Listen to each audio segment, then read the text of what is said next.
성경을 읽다 보면 가끔 이게 대체 무슨 뜻이지 싶은 좀 이해하기 힘든 이야기들을 만나게 되잖아요. 심지어는 도덕적으로 좀 불편하게 느껴질 때도 있고요. 오늘 우리가 파헤쳐볼 다윗 왕과 끔찍한 전염병 이야기가 바로 딱 그런 케이스입니다. 자그마치 7만 명입니다. 이게 무슨 숫자냐면요. 다윗이라는 왕 한 사람의 결정 때문에 목숨을 잃은 사람들의 수예요. 아니, 어떻게 한 사람의 행동이 이렇게까지 끔찍한 결과를 가져올 수 있었을까요? 바로 이 충격적인 숫자가 오늘 우리가 함께 풀어볼 미스터리의 출발점입니다. 그래서 우리가 던져야 할 질문은 바로 이겁니다. 아니, 정의롭다는 신이 어떻게 한 사람의 죄 때문에 민족 전체를 벌할 수 있는가? 솔직히 말해서 겉으로만 보면 너무 불공평하고 심지어 잔인하게까지 느껴지잖아요? 그런데 말이죠. 이 이야기에는 우리가 놓치고 있는 무언가가 숨겨져 있습니다. 지금부터 마치 탐정처럼 그 단서들을 하나씩 찾아가 보죠. 네, 첫 번째 섹션, 사건 현장입니다. 한 왕의 죄, 그리고 백성의 형벌. 우선 사건의 개요부터 간단하게 짚어볼게요. 사무엘하 24장을 보면 다윗 왕이 인구 조사를 명령해요. 근데 그러고 나서 바로 내가 잘못했구나 하고 후회하고 회개를 하거든요. 그런데도 신은 전염병을 보내서 7만 명이나 되는 사람들의 목숨을 앗아갑니다. 이게 사건의 뼈대입니다. 어떠세요? 이 이야기 뭔가 좀 이상하지 않나요? 회개한 왕, 아무 죄 없어 보이는 백성들, 그리고 너무나 가혹한 형벌. 이걸 듣고 혼란스럽거나 심지어 좀 화가 나는 감정이 든다면 그게 지극히 정상적인 반응입니다. 자, 바로 이건 뭔가 잘못됐다는 느낌에서부터 우리의 추적은 시작됩니다. 우리가 대체 뭘로 치고 있는 걸까요? 좋습니다. 두 번째 단서로 넘어가 보죠. 바로 간과되었던 첫 구절입니다. 자, 이제 본격적으로 사건의 핵심으로 들어가 볼 텐데요. 이 미스터리를 푸는 열쇠가 정말 놀랍게도 거의 모든 사람들이 그냥 쓱 읽고 넘어가는 바로 그 첫 구절에 숨어 있습니다. 자, 한번 보세요. 여호와께서 다시 이스라엘을 향하여 진노하사 그들을 치시려고 다윗을 격동시키사 가서 이스라엘과 유다의 인구를 조사하라 하신지라. 바로 이겁니다. 이게 첫 번째 결정적인 단서예요. 잘 들어보세요. 신의 분노가 처음부터 다윗을 향한 게 아니었어요. 누구를 향하고 있었죠? 네, 바로 이스라엘이었습니다. 이건 정말 중요한 포인트입니다. 이게 왜 중요하냐면 사건의 순서를 완전히 뒤바꾸기 때문이에요. 보통 우리는 이렇게 생각하죠. 다윗이 죄를 지어서 신이 화가 나서 이스라엘이 벌을 받았다. 그런데 성경이 말하는 진짜 순서는 뭐죠? 이스라엘의 죄가 먼저 있었고 그래서 신이 화가 났고 그 결과로 다윗이 죄를 짓게 되고 이스라엘이 벌을 받았다. 순서가 완전히 다르죠? 이걸 깨닫는 순간 이 이야기의 프레임이 확 바뀝니다. 갑자기 죽어나간 백성들이 그냥 무고한 피해자가 아니었을 수도 있다는 거죠. 그럼 이런 질문이 생기죠. 아니, 이스라엘이 대체 무슨 죄를 지었길래? 사실 성경이 구체적으로 딱 집어서 말해주진 않아요. 하지만 형벌의 스케일을 보세요. 무려 7만 명이 죽었습니다.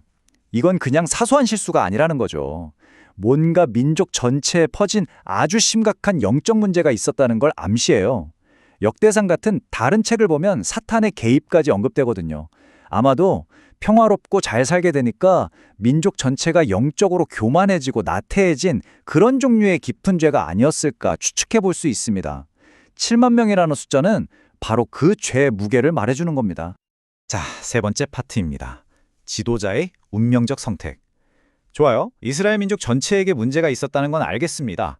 그럼 다윗은 그냥 도구에 불과했을까요? 이 7만 명의 죽음이라는 비극은 피할 수 없는 운명이었을까요? 아닙니다. 그렇지 않아요. 이스라엘 전체에 죄가 있었다고 해서 7만 명이 반드시 죽어야 했던 건 아니었습니다. 분명히 빠져나갈 길이 있었어요. 신은 다윗에게 자, 이제 벌을 받아야겠는데 세 가지 옵션 중에 네가 직접 골라라 하고 선택권을 줍니다. 말하자면 비상탈출구를 마련해 준 거죠. 이 세 가지 선택지는요, 그냥 벌의 종류를 고르는 게 아니었어요.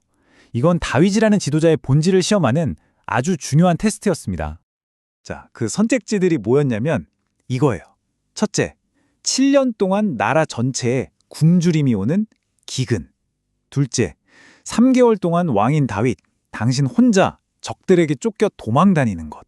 셋째, 3일 동안 나라 전체에 끔찍한 전염병이 도는 것. 어때요? 이 선택지들 사이에 아주 중요한 차이점이 보이지 않으세요? 바로 두 번째 옵션. 3개월 동안 쫓기는 것은 오직 왕인 다윗 혼자 고통받는 길이었어요. 나머지 두 개는요? 백성 전체가 함께 고통받는 길이었죠. 다윗은 뭐라고 대답했을까요? 내가 고통 중에 있도다. 여호와의 손에 빠지고 사람의 손에 빠지지 아니하기를 원하노라. 이게 무슨 뜻이냐면요. 결국 전염병을 택한 겁니다. 즉 자기가 직접 적들에게 쫓기는 수모와 고통을 당하는 길 대신 백성들이 함께 고통받는 길을 선택한 거죠. 리더로서 정말 어려운 결정이었겠지만 결과적으로 그는 자기 자신을 보호하는 길을 택했습니다. 자, 이제 이 미스터리의 마지막 조각을 맞출 시간입니다. 타작마당의 비밀. 이 이야기 전체를 관통하는 진짜 비밀은 바로 전염병이 어디서 멈췄는가에 있습니다. 그곳은 아라우나의 타작마당이라는 그냥 들으면 정말 평범해 보이는 어떤 장소였어요. 하지만 이 평범해 보이는 땅에 모든 것이 담겨 있었습니다. 정말 궁금하지 않으세요? 왜 수많은 장소 중에 하필 거기였을까요? 왜 모든 재앙이 바로 그 땅떼기 위에서 딱 멈추게 된 걸까요? 이 질문에 대한 답이 이 이야기의 가장 소름 돋는 반전을 우리에게 보여줍니다. 이 장소의 역사를 한번 거슬러 올라가 보죠. 놀라지 마세요. 기원전 2000년경 아브라함이 자기 아들 이삭을 제물로 바치려 했던 바로 그 모리아산이 이 근처입니다. 그리고 1000년쯤 지나서 다윗이 전염병을 멈추기 위해 제단을 쌓은 곳이 바로 이 타작마당이고요. 또 조금 지나서 솔로몬이 그 유명한 예루살렘 성전을 지은 곳도 바로 이 터입니다. 그리고 또 1000년쯤 지나서 예수가 궁극의 희생 제물로 십자가에 못 박힌 골고다 언덕이 바로 이 근처입니다. 믿어지시나요? 수천 년에 걸친 성경의 가장 중요한 사건들이 모두 이 한 장소를 중심으로 일어났던 겁니다. 그러니까 여긴 그냥 땅이 아니었던 거예요. 이곳은 처음부터 희생을 위한 무대였던 겁니다. 희생을 통해 심판이 멈추고 구원이 시작되는 바로 그 상징적인 장소였던 거죠. 다윗의 이야기는 바로 이 거대한 그림의 한 조각에 불과했습니다. 자, 이제 사건 종결입니다. 거부한 왕. 이제 모든 단서가 모였습니다. 이 신성한 희생의 장소에서 우리는 두 명의 왕을 만나게 됩니다. 한 명은 다윗, 그리고 다른 한 명은 그의 아주 먼 후손이죠. 결론은 이겁니다.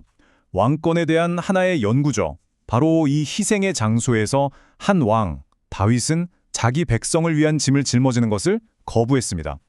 그는 희생적인 리더가 되는 길 대신 자기 자신을 보존하는 길을 택했던 겁니다. 하지만 성경의 이야기는 다윗의 실패로 끝나지 않아요. 오히려 그 실패를 통해 우리에게 질문을 던지죠. 그렇다면 진정한 왕은 어떤 모습이어야 하는가? 그리고 이사야서에서 그 답을 보여줍니다. 우리는 다 양 같아서 그릇 행하여 각기 제 길로 갔거늘 여호와께서는 우리 모두의 죄악을 그에게 담당시키셨도다. 수백 년 후 바로 그 희생의 장소 근처에서 다윗이 피했던 그 짐, 그가 거부했던 그 고통을 기꺼이 자기 어깨에 짊어진 또 다른 왕이 나타난다는 거죠. 자, 그럼 핵심을 정리해볼까요? 첫째, 이 이야기는 신이 불공평하다는 이야기가 아니었습니다. 오히려 한 민족의 죄와 그들의 리더가 어떻게 실패했는지를 보여주는 이야기였죠. 둘째, 다윗은 분명히 백성을 대신해서 고통받을 기회가 있었지만 그 길을 거부했습니다. 셋째, 전염병이 멈춘 바로 그 장소는 죄의 문제를 해결하기 위해서는 반드시 희생이 필요하다는 걸 계속해서 보여주고 있었고요. 결국 이 구약의 미스터리는 신약에서 그 완전한 해답을 찾게 되는 겁니다. 다윗이라는 인간 왕의 실패가 역설적이게도 우리에게 완전한 희생을 감당할 진정한 왕이 필요하다는 사실을 너무나도 선명하게 보여준 셈이죠. 그래서 이 오래된 이야기는 결국 오늘을 사는 우리에게까지 질문을 던집니다. 다윗의 이야기가 인간이 보여줄 수 있는 가장 위대한 리더십의 한계와 실패를 보여준다면 우리는 진정한 리더에게서 무엇을 기대하고 또 찾아야 할까요? 자기 자신을 보존하는 리더인가요? 아니면 기꺼이 자기를 희생하는 리더인가요? 이 오래된 미스터리가 우리 각자에게 남기는 마지막 질문입니다.